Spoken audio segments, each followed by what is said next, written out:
Hello everyone. Today we talk about how to fix the app of Netflix. We will go to settings, then we click on apps.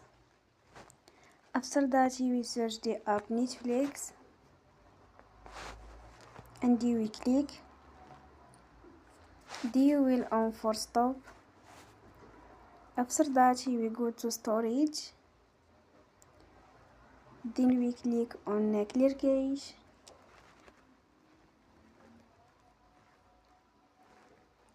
We go to Play Store and they will update your app. Don't forget to support us by like and subscribe.